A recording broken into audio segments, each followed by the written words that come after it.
o que eu vejo e que também me entristece horrorosamente? Eu vejo um monte de gente, e a cada geração, isso é uma coisa que atinge especialmente pessoas mais jovens, e eu diria de uns 18, 20 anos, na maior parte das vezes até uns 50, 60 anos de idade. Esse é o período da enganabilidade mais fácil, em que o cara diz, não, eu não sou daquele jeito. Esses supersticiosos, enganadores, falaciosos, mentirosos, não.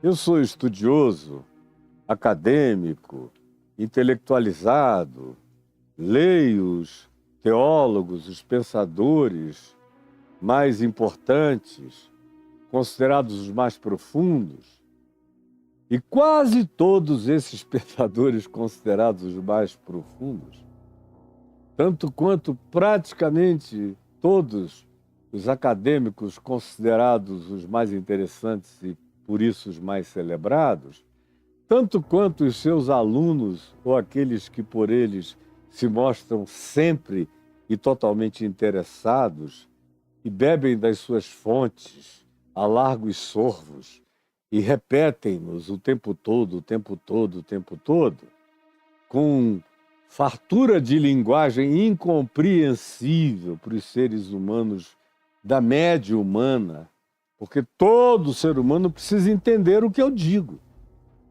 Eu não tenho a permissão de dizer o que ninguém vai entender. Só um grupo mínimo, num masturbatório teológico onde ficam falando uns para os outros, os mesmos para eles próprios. E se regozijando como se tivessem iluminado o mundo nessa seita gnóstica de exposição de conhecimentos. E não passa disso. Agora, no meio deles, não há nenhuma ênfase no poder de Deus, nem no conhecimento experiencial, nem tampouco na vivência existencial de Jesus. Para eles, Jesus é um corpo, objeto de estudo, é uma história defunta que sofre autópsia o tempo todo. Mas é um pessoal que não ora, é um pessoal que não tem nenhuma expectação de graça, de intervenção, de milagre, de manifestação de Deus. É só discursividade após discursividade. É reflexão sobre reflexão. É o manifestar de um orgasmo intelectual de uns para com os outros, como eu disse há pouco, é um masturbatório contínuo que não gera nada, não engravida nada, não produz coisa alguma, não faz ninguém conceber, nem traz nada de Cristo à luz, genuinamente na vida das pessoas. Só alimenta a vaidade, só alimenta a arrogância da sabedoria, só alimenta o pseudo-conhecimento. É um conhecimento, todavia, destituído de fé, de esperança e de amor. E é um conhecimento carregado de frente, tapume, máscara e expressão. Porque não produz nenhuma transformação, nem metamorfose profunda na vida daqueles que anunciam essas coisas. Então eu, por exemplo, existo nesse mais de meio século pregando o Evangelho, da graça de Deus, a mesma palavra a vida inteira, entre esses mundos polarizados. E eu não quero nada com nenhum dos dois, nem com a farsa pseudo-sobrenatural do lado de cá, com o curandeirismo, Deus me livre disso, e nem tampouco com esse intelectualismo burro, insensato, idiótico, arrogante, presunçoso, cheio de masturbação, de gozo de si para si mesmo, que não gera nada, não produz coisa alguma, não alcança ninguém, mas realiza apenas a troca da volúpia intelectual entre os mesmos, uns e outros, jogando ping-pong num estádio vazio, de ninguém vendo. Na maioria das vezes, esses são apelidados de liberais e de progressistas. Do lado de cá, os outros são apelidados de pentecostais, neopentecostais ou curandeiristas. Eu não quero nada com nenhum desses grupos. O meu compromisso exclusivo é andar aqui no chão do Evangelho de Jesus, na simplicidade e pureza devidos a Cristo Jesus, como Paulo disse aos Coríntios, na segunda epístola, no capítulo 10, 11. Para não acontecer, como ele disse, que assim como a serpente enganou os humanos e os levou a um estado de presunção que a gente encontra em qualquer desses polos e afastou-os da consciência de Deus, assim não aconteça com vocês, disse Paulo, em 2 Coríntios 11.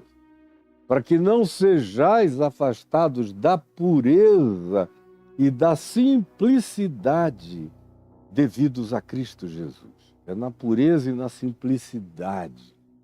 É por isso que eu faço o que eu faço e faço como faço, do jeito que faço, com a intenção que faço, com a objetividade que faço, porque eu já vivi o bastante para saber que é só isto que interessa. É só isto que muda a mente, a vida, transforma o ser, dá a você a capacidade e o poder para viver e também aquinhoa você com o recurso de receber, de provar, de experimentar a intervenção de Jesus como manifestação real. Porque uma coisa que, antes de tudo, eu quero que você veja, saiba, creia e entenda, é que Jesus não é um discurso.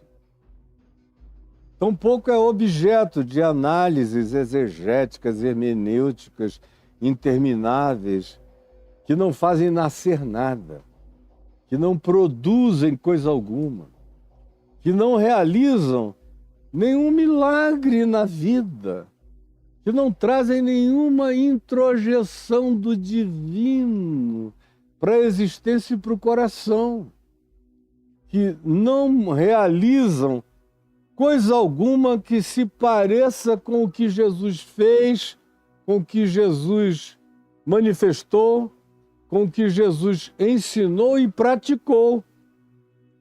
Até o ensino de Jesus, eles têm trilhões de reparos a fazer ao que Jesus disse e de aplicações das quais eles partem das realidades contemporâneas, querendo que Jesus caiba nas interpretações a partir dos pressupostos da contemporaneidade, quando é justamente o oposto.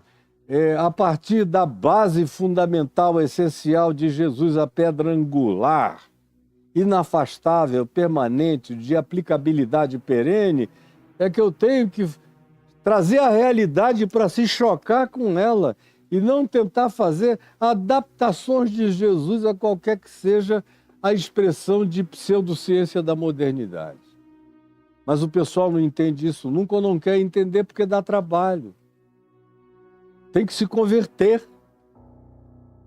Tem que largar e deixar de mão a superstição fetichista para os que estão desse lado, do curandeirismo, do milagrismo, sem conhecimento, sem entendimento, sem realidade, sem sobrenaturalidade genuína, sem existencialidade sincera, sem prática, sem experiência, sem prova, sem o degustar da graça de Deus em si mesmos, como também desse outro lado, aonde tudo não passa de uma aula de anatomia, de um Cristo morto, adifuntado, que fica sendo aberto em reuniões de suposta manifestação elevada de teologia para examinar o baço, o fígado, o coração, como era a circulação de Jesus, tudo era. Porque esse Cristo de cá não é nada mais a não ser um assunto, a não ser um tema de estudo, a não ser uma variável discursiva e que não produz coisa alguma. Por isso eu não quero nada também, nunca quis, não quero e jamais quererei. Quanto mais velho eu fico, menos eu quero qualquer coisa com este ou com aquele lado, e mais eu desejo exclusivamente viver o que Jesus fez, manifestou, ensinou, praticou e me ensina a viver, praticar e ensinar, porque Jesus não passou. Passa o céu, passa a terra, mas as palavras dele não passaram. Ele, isso não é chavão, é verdade. É o mesmo ontem, hoje e eternamente. Então, o que eu vou fazer em qualquer dessas falsificações de um lado ou de outro, que só me tiram do cerne da experiência real de Jesus na minha vida? Porque, como disse Paulo, escrevendo aos Coríntios, quando eu cheguei no meio de vós, eu não me apresentei ostentando sabedoria humana, nem muitos saberes, nem dizendo quantos manuscritos eu li, quanta gente interessante eu ouvi através da boca de Gamaliel, ou no tempo que eu morava em Tarso, onde havia uma das principais universidades do mundo greco-romano e a cultura sobejava e polulava. Ele diz, não foi baseado em nada disso que eu fui até vocês, mas eu cheguei aí em temor, tremor, fraqueza e manifestando o poder de Deus que me habita. É porque não é assim, é porque não é mais assim, é que a gente vê essa Babel horrorosamente desgraçada, tenebrosa, diabólica, cheia de espíritos malignos operando em nome de Jesus de um lado, e cheio do espírito da arrogância, da presunção, da soberba e do espírito de si mesmo, enfatuando o coração desses que se ancoram na sabedoria humana e não no poder de Deus. E um pelo outro, como eu digo a vida inteira, um grupo pelo outro, eu particularmente não quero troco, não acho que nenhum deles tem qualquer vantagem. Acho que uns são enganadores e milhões de enganados andam com eles. Outros são auto-enganados e quase ninguém anda com eles, porque ninguém nem entende o que eles estão tentando falar de si, para si mesmos e uns para os outros.